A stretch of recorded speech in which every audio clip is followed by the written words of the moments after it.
ممثولا لرغبة أهل الشام في دفع الذرائع التي يتذرع بها المجتمع الدولي وعلى رأسه أمريكا وروسيا في قصفهم وتشريدهم لعامة المسلمين في الشام بحجة استهداف جبهة النصرة التابعة لتنظيم قاعدة الجهاد. فقد قررنا إلغاء العمل باسم جبهة النصرة وإعادة تشكيل جماعة جديدة ضمن جبهة عمل تحمل اسم جبهة فتح الشام، علما أن هذا التشكيل الجديد ليس له علاقة بأي جهة خارجية.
يوم بفضل الله عز وجل تحرر سوريا من شمالها إلى جنوبها ومن شرقها إلى غربها. الحمد لله. هذا مدد من الله عز وجل. الحمد لله. رأينا بأم أعيننا كيف أن عذابات 13 عاما تتعافى من خلال هذا النصر العظيم.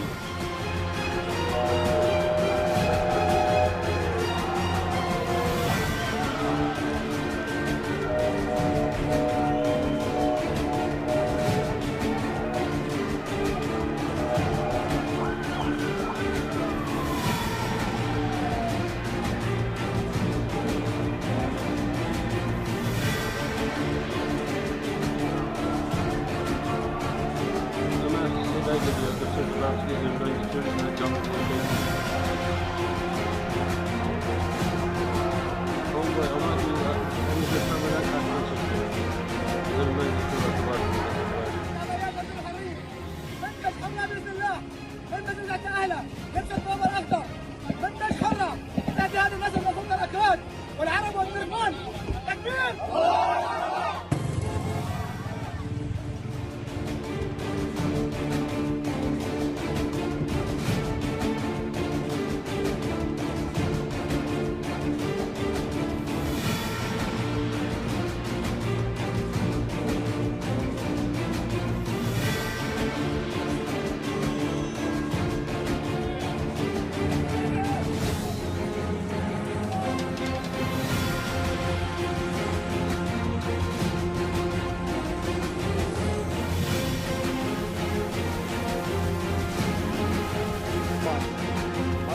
احنا قوات مجلس دير الزور العسكري دخلنا اليوم إلى مدينة دير الزور البلد في حي القصور، وأطلقنا سراح المساجين، والآن دير الزور تحت سيطرة قوات سوريا الديمقراطية، ونحن أبناء دير الزور، وحررنا مدينتنا من النظام السوري وحكومة دمشق والميليشيات الإيرانية والتابعة لها.